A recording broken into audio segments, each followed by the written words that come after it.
Welcome again to Oxford United Methodist Church in Oxford, Michigan. I'm Julius Delpino. I happen to be the pastor of this wonderful, amazing congregation.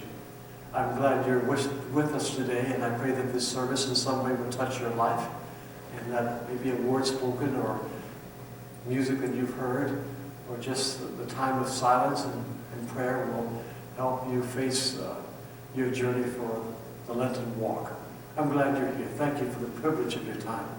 I want to begin by sharing with you a wonderful story about giving. It is a true story. It was told by Peter Marshall, an amazing man of God and a former chaplain of the U.S. Senate. Peter's impact on this nation was so meaningful that a movie was made about his life. I remember seeing the movie as a young teenager growing up in Minneapolis, St. Paul, and it really made me think about my personal relationship with Jesus Christ. The film was entitled A Man Called Peter. It helped me to feel deeply about my faith and to take the risk to share it with others.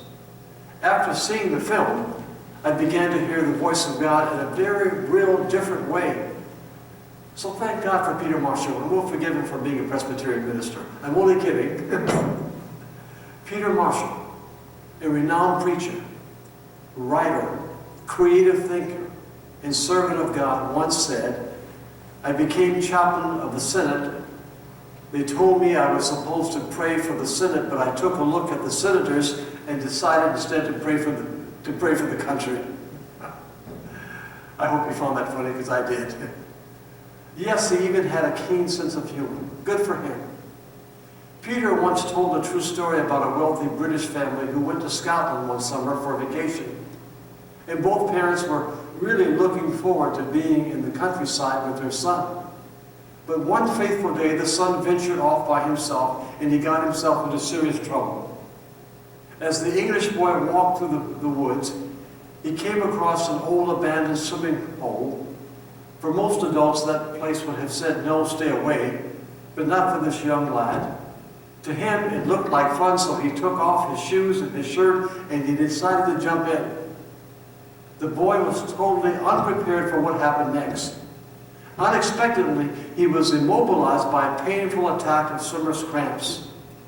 Both legs cramped up, not one, but both legs. He started crying and yelling for help while fighting a losing battle to stay afloat.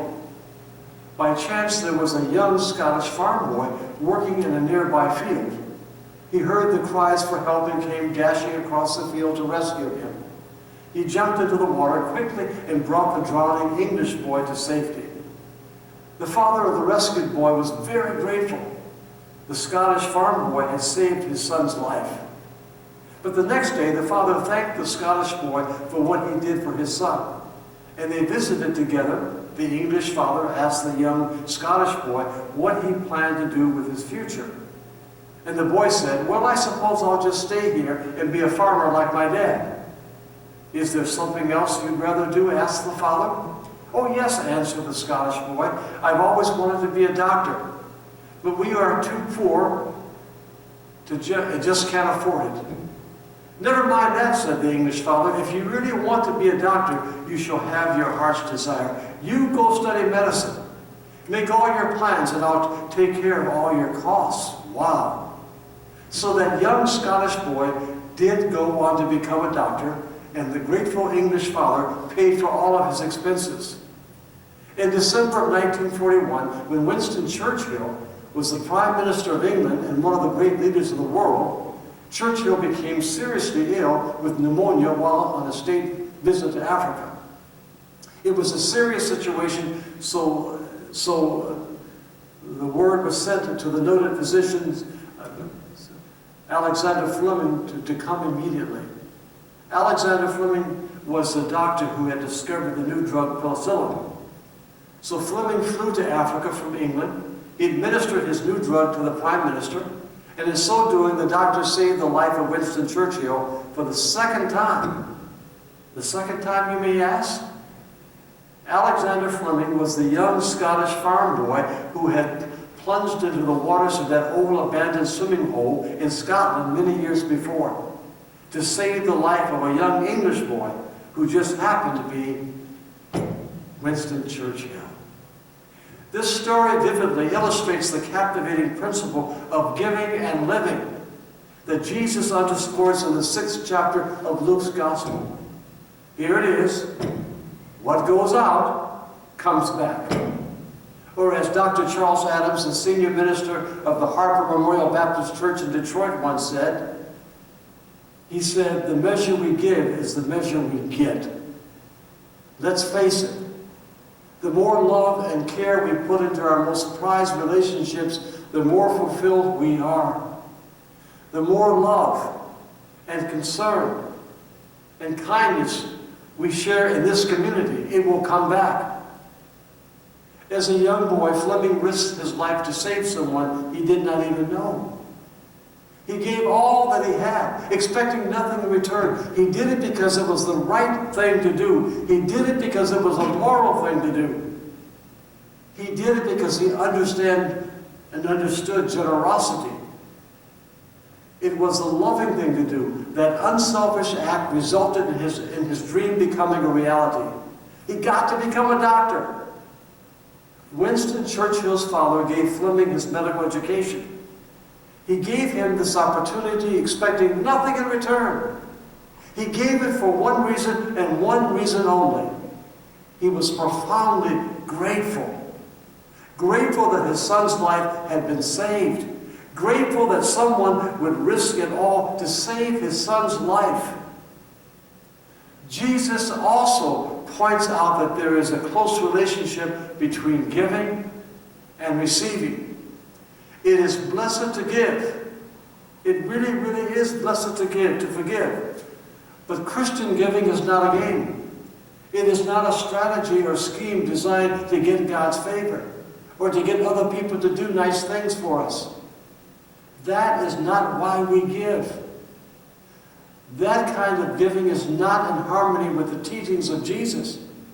That kind of giving is self-serving and selfish and even seductive. You see, we don't give in order to gain prosperity for any one person. We give because we are grateful for what God has done, God is doing, and God will do to help this congregation find its way to be a healing presence in the community. We give because God has already done so much for us.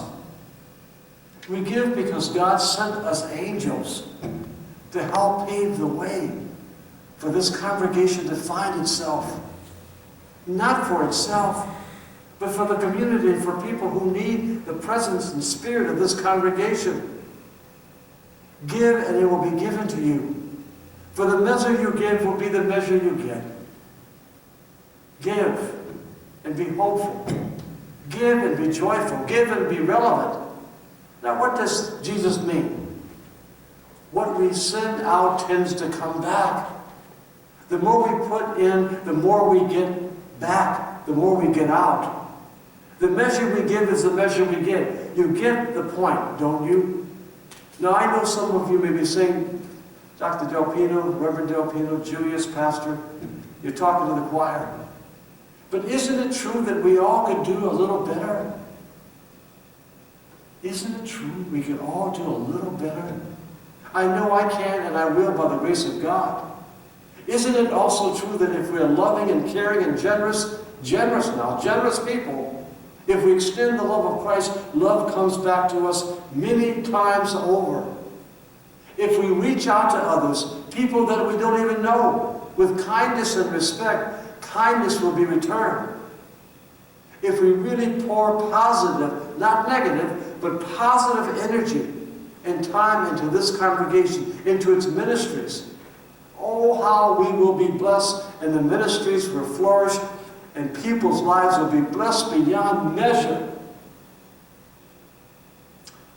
If, no, not when. When we dedicate our lives to serving the needy, incredible joy comes from that. A sense of fulfillment and meaning comes from that. Connectedness with Christ comes from that. That's why people want to return to in-person worship, because they want to connect. But more importantly, we need to connect with God and His Spirit and His Son and his teachings. If we are insensitive and cruel and harsh and critical and judgmental of others, the world and others will treat us the same way. Friends, it's what we call the boomerang syndrome. What we dish out, what we send out, tends to come back to either redeem or crush us. You know that. I know that. There is no doubt about it. The measure we give is the measure we get. The more we give to our church, to this congregation, to its ministries, the more it blesses us, and it blesses those who need our love and who need our kindness and our generosity. Give without expectation of immediate return. Give with the love of God in your heart, and you will be truly blessed. Yours and this congregation. The measure we give is the measure we get. You get it? Do you get it? Yeah, you get it. You understand.